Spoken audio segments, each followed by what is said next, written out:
My name is April Barrett, and I was 32 years old when my parents sold my apartment without my permission. 3 weeks before my sister Megan's wedding, I got a phone call that shattered everything I thought I knew about my family. My parents were laughing, actually laughing, as they thanked me for the wedding present. They had forged my signature, sold the apartment I'd spent 8 years saving for, and used the money to fund Megan's $100,000 dream wedding. They didn't ask. They just took. But that wasn't even the worst part. The worst part was finding out my sister had been taking credit for something I'd been doing for 4 years. Before I tell you what happened next, please take a moment to like and subscribe, but only if you genuinely enjoy this story. Let me know in the comments where you're watching from and what time it is there. But to understand why this moment broke something in me, I need to take you back to the beginning. In our family, Megan was the sun. I was just expected to orbit. Growing up in the Barrett household meant understanding your place early. Megan was the baby. 4 years younger, impossibly charming, and the center of every room she entered. My parents didn't play favorites. They simply had different expectations. For Megan, the world was supposed to be soft. For me, it was supposed to build character. When we were kids, both of us wanted to learn piano. I was 10, Megan was 6. My mother signed Megan up for private lessons with Mrs. Henderson down the street, $40 a week every Saturday morning. "What about me?" I asked. My mother barely looked up from the checkbook. "April, you're old enough to teach yourself. There are tutorials on YouTube." I remember standing in the doorway watching Megan skip out to her first lesson with a new music book clutched to her chest. I taught myself chopsticks on our old keyboard. Nobody noticed. That became the pattern. When I wanted to join the school choir, I was told we couldn't afford the uniform. 2 months later, Megan got a $200 dance costume for her recital. When I complained, just once, my father sat me down with that disappointed look I came to know so well. "April, don't be selfish. Your sister is more sensitive. She needs more support. You've always been the strong one." So I learned to be strong. I learned to stop asking. I learned that every time I spoke up, I became the difficult one, the jealous one, the one who couldn't just be happy for her sister. Looking back, I realized they'd been training me my whole life for what they were about to do. The pattern didn't stop when I grew up. If anything, it got worse. When I graduated from college, summa cum laude, accounting degree, first in my family to finish university, my parents weren't there. They'd forgotten to book flights. They were too busy helping Megan move into her new apartment across town, the one they'd co-signed for because her credit wasn't good enough. "We'll celebrate when you're home for Christmas," my mother said over the phone, her voice distant, distracted. Megan really needed us this weekend. I walked across that stage alone. My roommate's parents took photos of me in my cap and gown. 8 years later, I bought my own apartment. No co-signer, no help, just years of 60-hour weeks, packed lunches, and a savings account I never touched. The day I got the keys, I called my parents to share the news. My father's response: "That's nice, honey. Hey, does it have a spare room? Megan might need a place to stay for a few months while she figures things out." Not congratulations, not "we're proud of you." Just, could Megan use it? "April, you're so independent," my mother always said, and I used to think it was a compliment. "You don't need us fussing over you like Megan does." Translation: "We don't have to try with you. You'll survive anyway." And I did. I always survived. I just stopped expecting anything different. When my parents asked to keep my apartment documents safe in their lockbox, I handed them over without a second thought. They were my parents. I trusted them. That trust would cost me more than I could have imagined. 3 years before the wedding, my parents made a terrible mistake. My father had always fancied himself a businessman. When his college buddy pitched a can't-miss real estate development in Arizona, Dad invested everything: their retirement savings, the equity they'd built in the house, every dollar they had. The project collapsed 6 months later. The developers vanished. My parents were left with a mortgage they couldn't pay and a foreclosure notice taped to their front door. I found out by accident. A letter from the bank arrived at my apartment. Wrong address on file. Past due. Final warning. I called the bank that afternoon and set up automatic payments from my account. $2,100 every month. I didn't tell anyone. I didn't want them to feel ashamed. I didn't want the awkward conversations, the promises to pay me back that would never materialize. I just handled it, like I always did. What I didn't know was that Megan had discovered my secret. A few months after I started paying, she borrowed my laptop to finish a work presentation. She must have seen the email confirmation from the bank, the payment receipt with my name, the amount, everything. And instead of thanking me, instead of telling our parents the truth, Megan told them she was the one paying the mortgage. "I've been helping out," she apparently told them. "From my PR salary, it's the least I can do." My parents were moved to tears. Their baby girl, so selfless, so mature. They told everyone at church. They bragged to the neighbors. Meanwhile, I kept sending $2,000 every month, watching the money leave my account, never knowing someone else was taking the credit. I didn't know it then, but someone else was taking credit for every dollar I sent. Then Megan got engaged, and everything changed. Brandon Whitmore was everything my parents had ever dreamed of for their daughter. Handsome, well-spoken, and most importantly, rich. His father owned the largest law firm in the county. His mother chaired 3 charity boards. The Whitmores had a summer house in Martha's Vineyard and a winter place in Aspen. When Megan brought Brandon home for the first time, I watched my parents transform. My father stood straighter. My mother served the good china. They laughed at jokes that weren't funny and nodded along to opinions they didn't hold. "This wedding will change everything for this family," my father said to me privately, his eyes bright with something I'd never seen before. Desperation, maybe, or hope. "Megan's future is our future."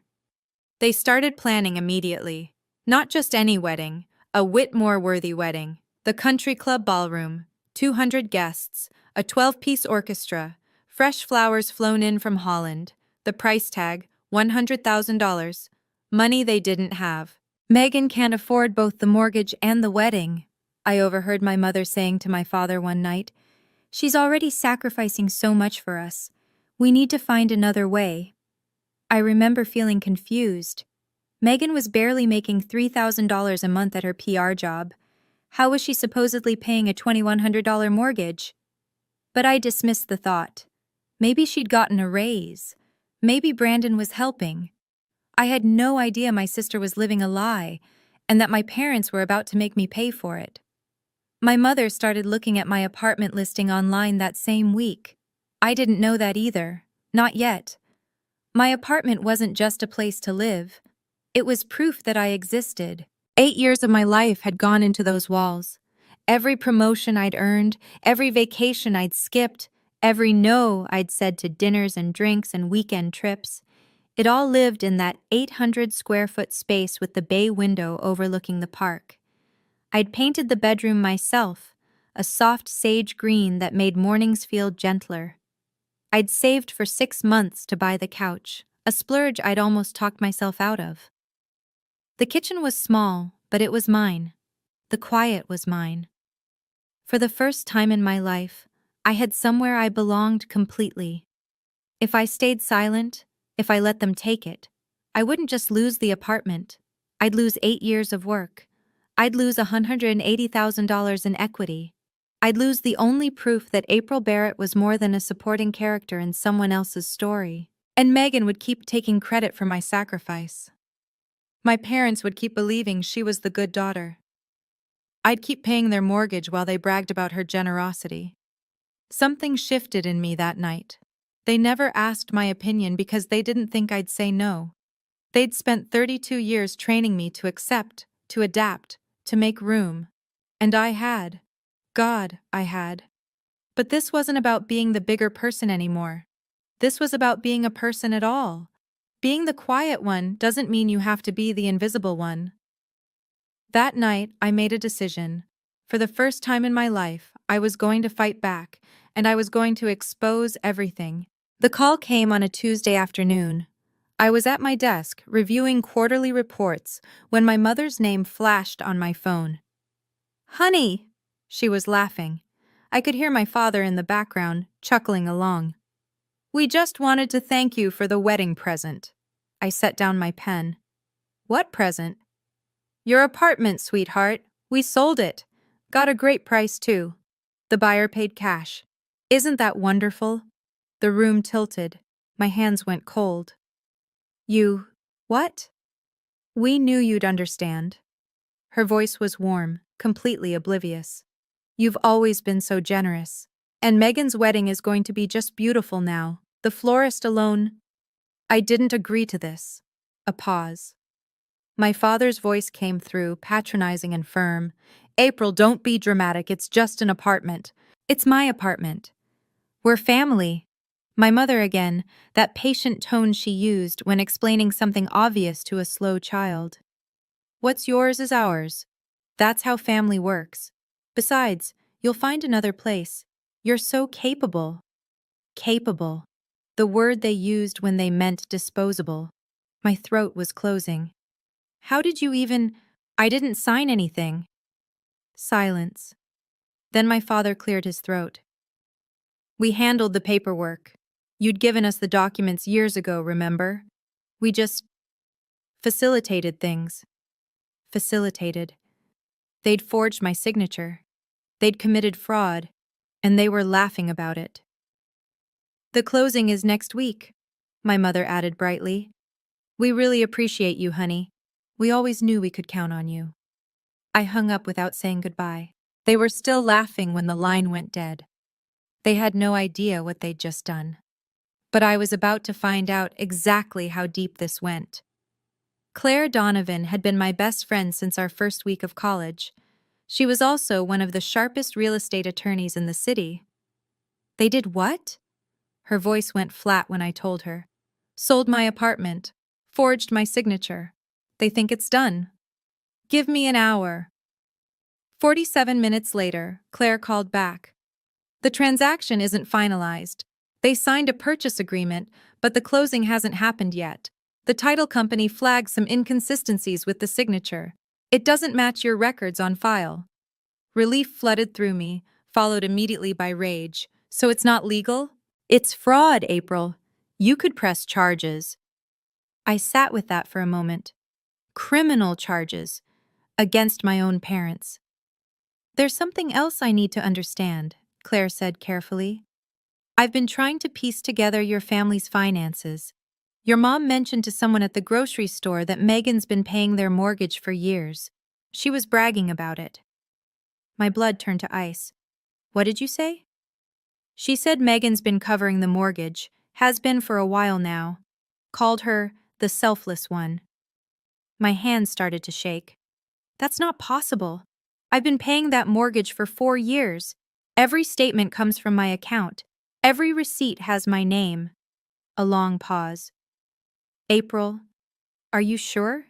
"I have every bank statement, every confirmation email. It's my account number, Claire. My routing number, my name." Another pause, heavier this time. "Then Megan's been lying to them. She's been taking credit for your money." The room spun. My sister hadn't just stayed silent. She'd actively claimed my sacrifice as her own, for 4 years. "I need to see everything," I said quietly. "Every record. And I need to know exactly what my sister told them." I drove to my parents' house that evening. No warning, no plan, just a need to look them in the eyes. My mother opened the door with a smile. "April, what a nice surprise. We were just talking about the seating chart." I stepped inside. My father was at the kitchen table, papers spread everywhere, wedding invoices. "Why didn't you ask me?" My voice was calm. I'd practiced calm. My mother's smile flickered. "Ask you what, honey?" "About my apartment. About selling something that belongs to me." My father waved his hand dismissively. "We've been over this, April. It's done. The wedding is in 3 weeks. Let's not make this difficult." I sat down across from him. "By the way," I said, keeping my tone conversational. How has Megan been managing to pay your mortgage all these years? On her salary. My mother's face lit up. She's been wonderful. $2,100 every month, like clockwork. Such a selfless girl. Interesting. I leaned back. And she told you this herself? Well, of course. Oh, are we talking about me? Megan appeared in the doorway, still in her work clothes. She looked at me and something flickered across her face. Recognition, maybe. Awareness. Then she smiled. That same sweet, practiced smile I'd seen my whole life. Yes, she said smoothly. I've been helping out. It's what family does. She looked right at me when she said it. She knew I knew, and she didn't care. It's my wedding, April. Megan's voice sharpened. For once, can something be about me? I stood up. My mother was saying something about gratitude, about family, about not making waves. I wasn't listening. I walked out without another word. But I wasn't done, not even close. Now, before I tell you what happened at the wedding, I want to ask you something. Have you ever had someone take credit for your hard work? Drop a yes in the comments if you know exactly how betrayed I felt in that moment. And if you're invested in this story, hit that subscribe button, because what happened next at that reception? Let's just say Megan wasn't the only one who got a surprise. But first, I had to gather my evidence. Claire spread the documents across her conference table. 4 years of bank statements, each one highlighted, annotated, organized by date. 48 payments, she said. Every single one from your account. Your name, your account number, your routing number. It's all here. I stared at the stack. $2,100 times 48 months. Over $100,000. Almost exactly what they were spending on Megan's wedding. There's no way Megan could have made these payments, Claire continued. I looked up her company. Entry-level PR coordinators there make about $3,000 a month before taxes. She'd have had to give up 70% of her income. She couldn't afford rent, let alone this. She knew the exact amount, I said quietly. She saw my email confirmation years ago. That's how she knew what to tell them. Claire nodded slowly. She found your evidence and used it to build her own lie. I picked up one of the statements, my name printed clearly across the top. April Barrett, not Megan, me. You know what this means, right? Claire's voice was gentle but serious. When you show these at the wedding, you're not just exposing your parents, you're exposing Megan, in front of her new husband, in front of his family. I thought about Brandon Whitmore, about the Whitmore family name, built on integrity and reputation, about what they'd think of a bride who'd lied about money for 4 years. The Whitmores deserve to know who they're really getting, I said. Claire didn't argue. She just started making copies. 4 years of my money, I said, almost to myself. And she smiled in my face while taking credit for every cent. That night, I dug through every email I'd ever exchanged with my parents. It didn't take long to find what I was looking for. 2 years ago, when I'd hesitated about leaving my apartment documents with them, my mother had written, "Don't worry about the papers, honey. We're just keeping them safe. You know we'd never do anything without asking." A month later, my father, "We would never touch your property without your permission. It's just for safekeeping. Trust us." Trust us. I printed both emails. Then Claire sent me something that made my stomach drop. "I got added to your family group chat years ago," she texted.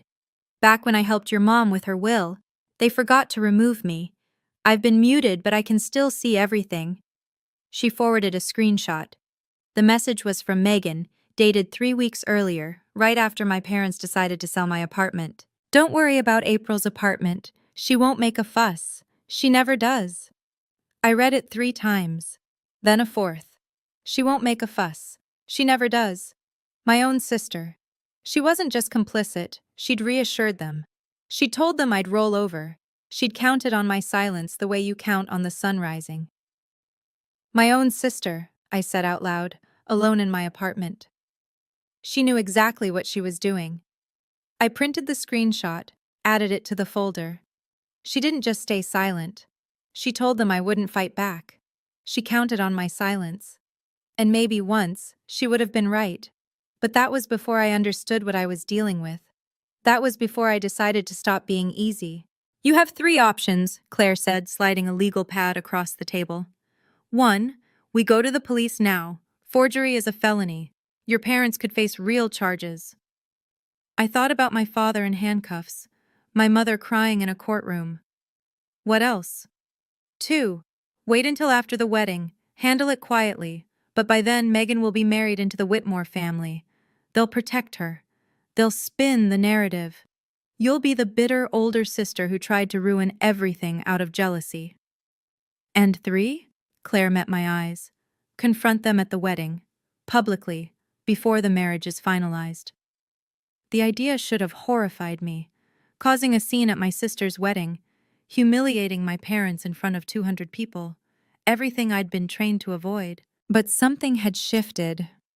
If I do this after the wedding, they'll spin it, I said slowly. They'll say I'm jealous, bitter. They'll make me the villain. And Megan will be safely married, protected, set for life. The Whitmores deserve to know who they're really getting. The words felt heavy and true. Brandon deserves to know. That evening, I called Mr. Peterson, the buyer who'd put an offer on my apartment. I explained the situation, the forged signature, the fraud, the fact that I'd never consented to any sale. He was silent for a long moment. Then, I'll call my lawyer. 2 days later, he withdrew from the sale entirely. The deposit was returned. The transaction was void. My parents didn't know yet. They were still planning the wedding of the century with money that wasn't coming. The wedding was in 10 days, and I had just set something in motion that would expose everything. I'm not trying to destroy them, I told Claire, but they need to face what they did. All of them. The morning of the wedding, I woke up in my apartment. My apartment.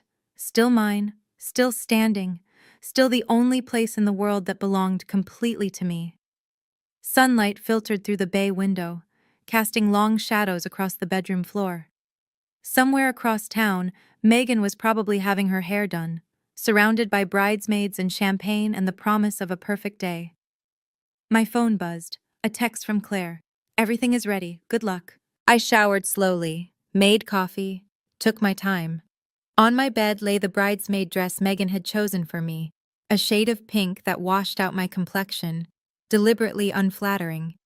She'd picked it herself, insisting it was perfect for the wedding aesthetic. I suspected she just wanted to make sure no one looked at me. Beside the dress sat a manila folder. Inside, 48 months of bank statements, the original deed to my apartment, the canceled sale contract, printed emails from my parents promising to keep my documents safe, and a screenshot of Megan telling them I wouldn't make a fuss. I looked at myself in the mirror. The pink dress looked exactly as bad as I'd expected. But that wasn't what mattered today.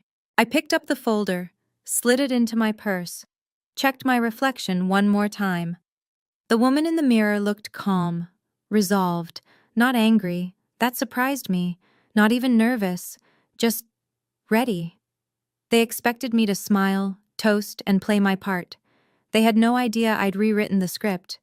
I grabbed my keys and headed for the door. The Whitmore's country club was 40 minutes away. The ceremony started at 2, and I had a speech to make. The Ridgemont Country Club had been transformed into a wedding fantasy. White roses cascaded from every surface. A 12-piece orchestra played Pachelbel as guests found their seats. Crystal chandeliers caught the afternoon light and scattered it into rainbows across the marble floor. 200 guests. 200 witnesses to the Barrett family's greatest performance. I stood near the back, watching my parents work the room. My father shook hands with the confidence of a man who hadn't committed fraud 3 weeks earlier. My mother floated from group to group, her dress new, her jewelry borrowed from someone with better taste. Both our daughters are so selfless, I heard her telling Mrs. Whitmore. We're truly blessed. Mrs. Whitmore smiled politely. Mr. Whitmore Sr., a silver-haired man with the commanding presence of someone who'd built an empire on handshakes and integrity, nodded along. Megan has been supporting us financially for years, my mother continued, her voice carrying across the crowd. She's such a devoted daughter. My hand tightened around my purse strap, the folder pressed against my hip. Across the room, Megan caught my eye. She was radiant in white silk and imported lace, every inch the blushing bride. She smiled at me, that same sweet smile, practiced and perfect, and gave a little wave. No guilt, no hesitation, just the serene confidence of someone who'd never faced a consequence in her life. She expected me to wave back, to smile, to play my part. I watched my parents telling another guest that my apartment was a generous gift from our oldest, taking credit for my sacrifice. Again. The ceremony was beautiful. The vows were touching. Megan cried at all the right moments, and I waited. The reception began at 6. 200 guests settled into their seats around tables draped in white linen and adorned with centerpieces that had probably cost more than my monthly salary. I sat at the family table, the folder resting in my lap beneath the tablecloth. My parents beamed. Megan glowed. Brandon held his new wife's hand and looked at her like she was made of starlight. Then my father stood up, champagne glass in hand, and the room fell silent. "Family," he began, his voice carrying across the ballroom. "That's what today is about. Sacrifice. Coming together. Everyone doing their part." I felt my jaw tighten. "I want to take a moment to thank the people who made this day possible." He paused for effect. "First, to my daughter Megan, who has been supporting this family financially for years. Her generosity and selflessness have kept us afloat through difficult times." Megan ducked her head modestly. The crowd murmured approval. "And to April," my father found me in the crowd, his smile wide and warm, "who gave the most generous wedding gift, her apartment, so that her sister could have the wedding of her dreams." Applause. 200 pairs of eyes turned toward me, expectant, waiting for the grateful smile, the humble wave. Megan stood up from her seat and gave a little bow, accepting applause for sacrifices she'd never made. I felt every gaze like a weight pressing down on me. "Let's raise a glass to our daughters," my father concluded. "The best children parents could ask for." Glasses rose, people drank, Megan basked, and I stood up, not to smile, not to nod, but to speak. "Dad?" My voice was steady, calm. "Would you mind if I said a few words?" My father's smile wavered for just a moment, surprise maybe, or the first flicker of concern. But 200 people were watching, and Richard Barrett had never met a spotlight he didn't love. "Of course, sweetheart." He handed me the microphone. "The floor is yours." I took it. The weight of it felt right in my hand. "Thank you, Dad." I turned to face the room, letting my gaze sweep across the sea of expectant faces. "I do have something to say about those sacrifices you mentioned." Silence. Absolute silence. Even the servers stopped moving. At the family table, Megan's smile faltered. Her eyes met mine, and I watched the color drain from her face. She knew. In that moment, she knew exactly what was coming. "Since we're sharing," I continued, "I think everyone deserves to know the whole story." My mother leaned forward, her expression shifting from pride to confusion to the first edges of panic. My father's jaw tightened. Brandon Whitmore watched me with curious eyes. His father, the silver-haired patriarch, set down his champagne glass and studied me with the focused attention of a man who'd built his career on reading people. 200 guests were watching. The Whitmore family was watching. And my sister, my sweet, selfless sister who'd been taking credit for my sacrifice for 4 years, was watching too. I opened my purse and pulled out the folder. "I have documentation proving everything I'm about to say."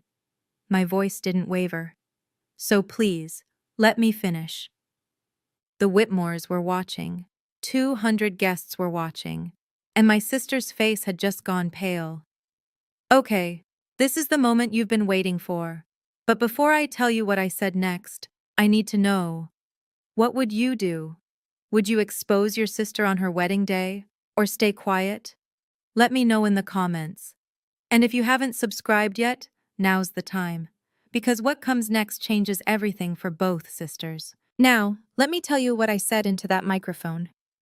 My father just thanked me for giving up my apartment. I kept my voice measured, professional. I want to clarify something. The room was absolutely still.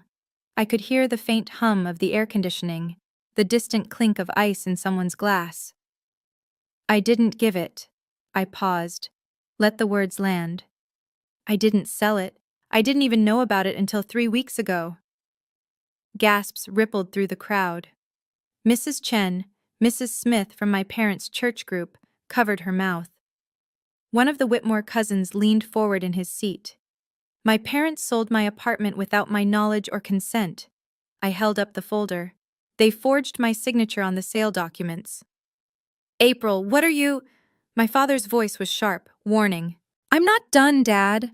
My mother's face had gone white. She was gripping the edge of the table like it was the only thing keeping her upright. Mr. Whitmore Sr. set down his champagne glass with a quiet click. His expression had shifted from curiosity to something harder, something colder. I have the original deed here. I pulled it from the folder, held it up so the room could see. My name, April Barrett, sole owner. I bought this apartment with 8 years of savings. I never authorized any sale. Whispers now, spreading through the crowd like ripples in water. Brandon Whitmore was staring at his new in-laws with an expression I couldn't quite read. His father's jaw was set. I have documentation proving everything I'm about to say, I repeated, so please let me finish. My mother opened her mouth to explain, to deflect, to somehow spin this, but no words came out. I wasn't done, not even close. The good news, for me, is that the sale was never legal. I pulled another document from the folder. A sale without the owner's genuine signature is void. That's basic property law. My father's face had gone from angry to ashen. I contacted the buyer, Mr. Peterson, last week. I explained the situation. He withdrew from the sale immediately. I held up the termination letter. The deposit has already been returned to him. The transaction is canceled. That's... My mother's voice cracked. That's not possible. The money you were counting on? I met her eyes. It's not coming. Megan grabbed Brandon's arm. Wait, what does this mean for... It means the apartment is still mine. I turned to look directly at my sister. It was always mine, and you knew that. Brandon pulled his arm away, just slightly, just enough to notice. The canceled sale contract. I held up another document. The original deed, both with my name, both proving that what my parents did was illegal. Mr. Whitmore Sr. stood up. The movement was controlled, deliberate, the kind of gesture that commanded immediate attention. He walked toward me, hand extended. May I see those documents? I handed him the folder without hesitation. His eyes scanned the pages, the deed, the contract, the signatures. His expression didn't change, but something shifted in the set of his shoulders. April, please. My mother's voice was barely a whisper. Not here, not now. This is exactly where it needs to happen, I said. This is exactly when. Because there was more, and everyone in that room was about to find out exactly how deep the lies went. But that's not all. I turned back to face the room. There's something else you should know. The silence was absolute. 200 people, barely breathing. My father thanked Megan for supporting the family financially, for paying their mortgage for years. I looked directly at my sister. Isn't that right, Megan? Megan's face was frozen, pure terror in her eyes. Here's the truth. I reached for the stack of bank statements Mr. Whitmore Sr. was still holding. For the past 4 years, I've been paying our parents' mortgage every month $2,100. My father staggered. What? Every payment. I held up the statements. From my account, with my name, for 4 years. The documents passed from hand to hand. April Barrett printed across the top of every page, account numbers, routing numbers, 48 consecutive payments. I turned to face my sister directly.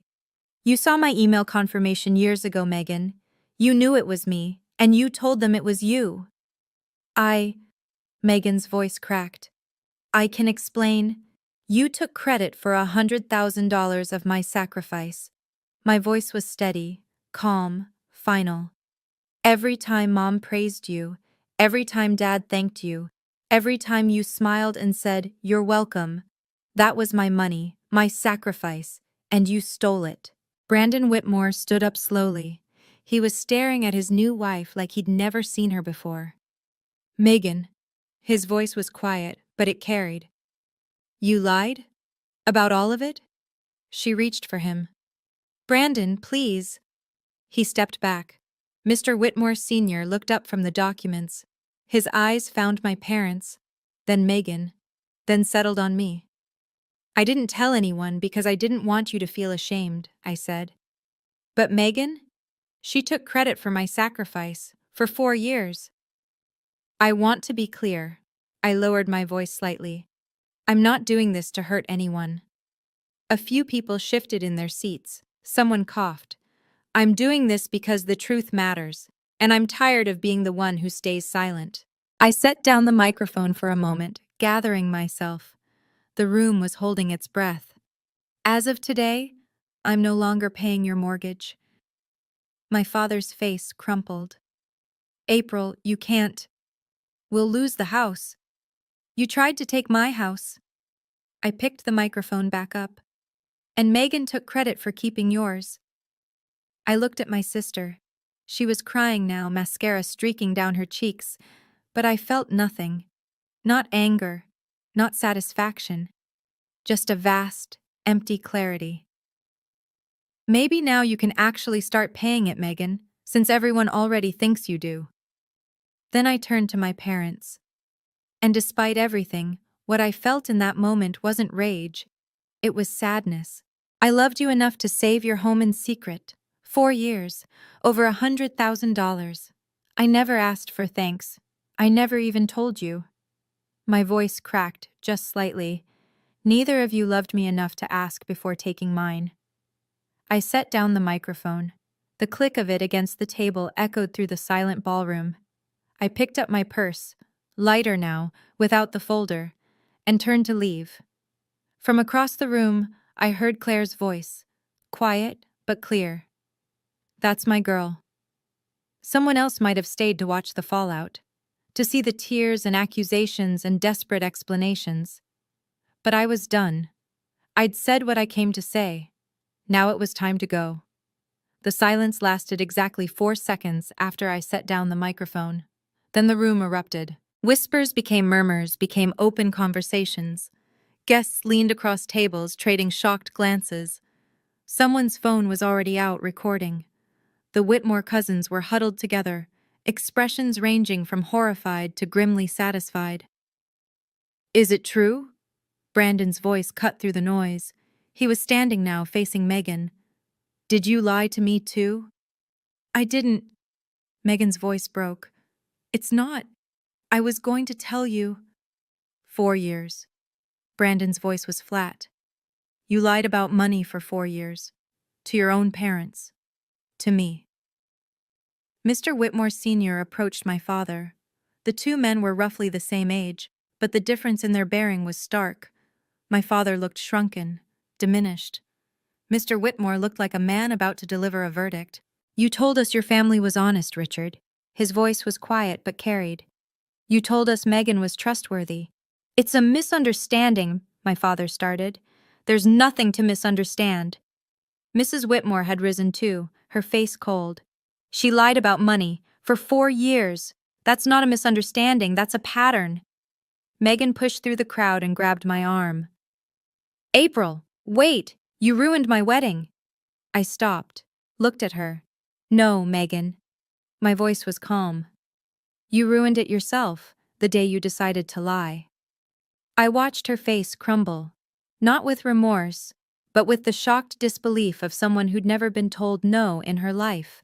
Behind us, guests were starting to gather their things. Brandon was walking toward the exit, not following Megan, going the other direction entirely. I turned and kept walking. Megan caught up to me in the hallway, heels clicking frantically on the marble floor. "How could you do this to me?" She was crying, really crying now, her makeup ruined, her voice raw. "On my wedding day?" I stopped, turned to face her.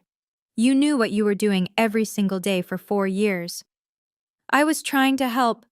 Every time Mom praised you." I cut her off, voice steady. "Every time Dad thanked you. You smiled and said, 'You're welcome.'" I was going to tell them. "That wasn't a mistake, Megan. That was a choice. Over and over. Every month for 4 years, you had a chance to tell the truth. You didn't." My mother appeared behind Megan, breathless. "April, please. We can talk about this. We should have talked 4 years ago." I met her eyes. "Or 3 weeks ago, when you decided to sell my home without asking. Now it's too late." My mother's face crumpled. For a moment, just a moment, I felt something stir. Guilt, maybe, or the old habit of making things easier for everyone else. Then I remembered the phone call, the laughter, the assumption that I would simply accept. "Goodbye, Mom." I walked through the country club's grand entrance, past the valets and the confused guests filtering out behind me. The evening air was cool against my skin. Claire was waiting by her car. "How do you feel?" she asked quietly. I thought about it, really thought. Like I just told the truth for the first time in my life. I took a deep breath of the autumn air. And it didn't kill me. She opened the passenger door for me. "Let's get out of here." We ended up at a cafe 3 miles from the country club, far enough that we wouldn't run into any straggling wedding guests, close enough that my hands had stopped shaking by the time we arrived. Claire ordered us both coffee. Black, no sugar, the kind of coffee you drink when you need to stay sharp. "You could press charges," she said, stirring her cup. "Forgery is a felony in this state. Your parents could face real consequences." I wrapped my hands around my mug, feeling its warmth. "I know. The evidence is solid. The bank statements, the forged signature, the emails where they promised to keep your documents safe. Any prosecutor would love this case." I watched the steam rise from my coffee. Outside, the sun was setting, painting the sky in shades of orange and pink. "No." The word came out more certain than I expected. "I don't want them in prison. I just wanted them to face what they did." Claire nodded slowly. "And Megan?" "That's between her and Brandon now." I took a sip. The coffee was bitter, but I didn't mind. "And between her and her conscience, if she has one." My phone buzzed, then buzzed again, and again. I pulled it out. 23 missed calls from Mom, 15 from Dad, 8 from Megan. A dozen text messages, each more frantic than the last. I turned the phone to silent and set it face down on the table. "I'm done being the one who always picks up when they call," I said. Claire raised her coffee cup. "To new beginnings." I clinked my mug against hers. "To new beginnings." 3 days after the wedding, the fallout was still spreading. I heard most of it secondhand, from Claire, from old college friends, from the cousin who'd always secretly been on my side. The Barrett family's carefully constructed image was crumbling faster than anyone could have predicted. Brandon had moved out of Megan's apartment the night of the wedding. He'd gone straight to his parents' house and hadn't left since. Word was the Whitmore's lawyers were already drawing up annulment papers. "Marriage based on misrepresentation," my cousin texted. "That's the legal term they're using." Megan's PR company had put her on indefinite leave. Image concerns, apparently. A PR professional who'd lied about money for 4 years wasn't exactly a good look for a firm that specialized in reputation management. The church community was buzzing. Mrs. Smith, the one who'd witnessed my father's toast, had apparently told half the congregation before the weekend was over. My parents hadn't shown their faces at Sunday service. My phone kept lighting up with messages, some from people I barely knew. I always knew something was off. Your mom used to brag about Megan all the time. Never mentioned you. I saw a video from the wedding on Facebook. You're iconic. A text from my grandmother came through late that evening. I'm proud of you, April. I always suspected Megan was hiding something. Your grandfather would have been proud too. I sat in my apartment, still mine, still standing, and watched the city lights flicker on outside my window. I didn't feel triumphant. I didn't feel vengeful. I just felt quiet. For the first time in a long time, the quiet felt like peace. 2 weeks later, my father called. I almost didn't answer. But something, curiosity maybe, or the last vestiges of the daughter I used to be, made me pick up. April. His voice sounded different, older, smaller. We got a letter from the bank. I said nothing. They're giving us 90 days. After that, he trailed off. Have you asked Megan? I kept my voice neutral. She's been telling you she pays it for years. Maybe she can help now. A long silence. When he spoke again, his voice cracked. She can't. She never could. We know that now. I know, Dad. I've always known. Another pause, heavier this time. Why didn't you tell us it was you? The question hung in the air. I'd asked myself the same thing those first few months. Why hadn't I demanded credit? Why had I let them believe their golden child was saving them? Would it have mattered? I asked finally. Would you have treated me any differently? Or would Megan still have been your favorite? He had no answer. We both knew the truth. I'm not paying any more, Dad. I can't save you from this. April, please. You need to figure this out as a family. I took a breath. But I'm not part of that family anymore. Not the way I was before. I hung up before he could respond. The call log showed 17 missed calls from my mother, 4 more from Megan. I didn't return any of them. For 32 years, I'd been the one who answered, the one who showed up, the one who fixed things. Someone else's turn now. 2 months later, the house sold. My cousin sent me the listing when it went up, $285,000, price to move. It sold in 11 days, barely enough to cover the outstanding mortgage and the bank fees. My parents walked away with almost nothing. They moved into a 2-bedroom apartment across town. The same complex where Megan was now living, I heard later. The annulment had been finalized. Brandon Whitmore was already dating someone else, a lawyer from his father's firm, according to the church gossip network. For the first time in her life, Megan was actually contributing. No more pretending, no more taking credit for someone else's sacrifice. Just a $3,000 monthly salary and real bills to pay. I didn't reach out. I didn't gloat. I just lived my life. Then, one evening, a letter arrived. No return address, but I recognized my mother's handwriting. I almost threw it away, but something made me open it. Dear April, I'm sorry. For everything. For not seeing you. For always putting Megan first. For believing her without question when we should have known better. You deserved a mother who noticed. You deserved parents who celebrated you the way we celebrated your sister. We failed you, and we don't have any excuse. I don't expect you to forgive us, but I wanted you to know. I see it now. I see what we did.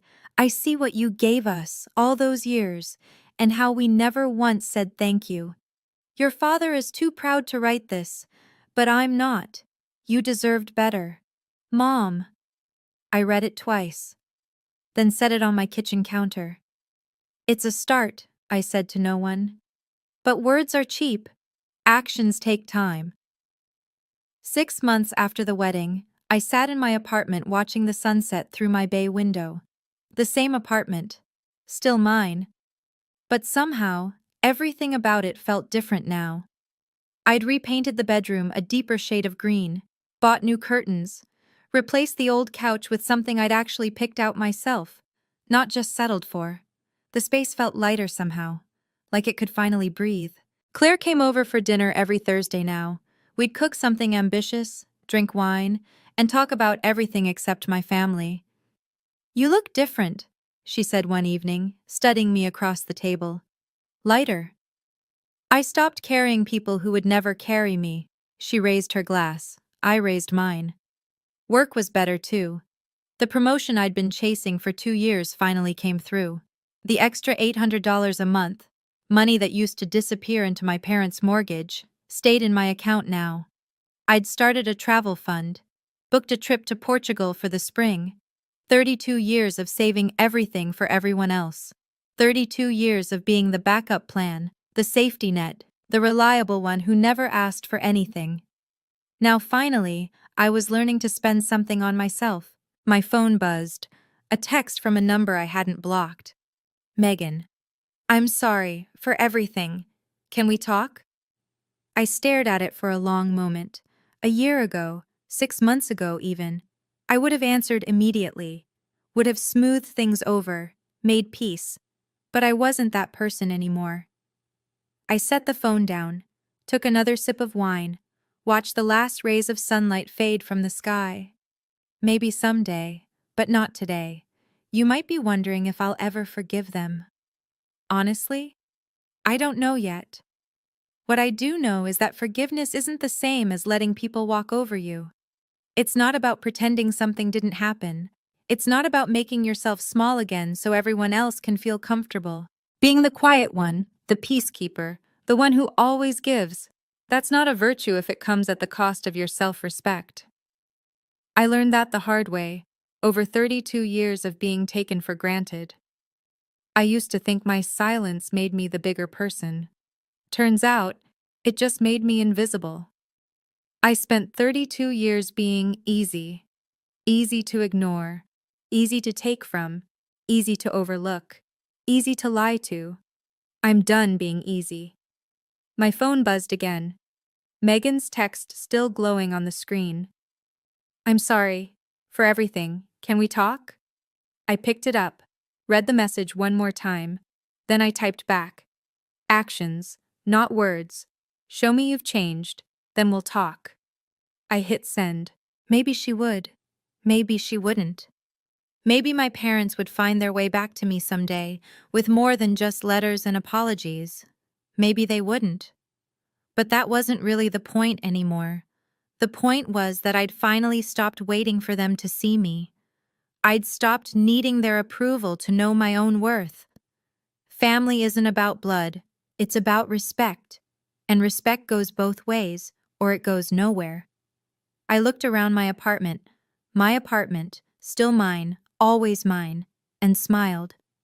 For the first time in my life, I didn't need anyone's permission to be enough.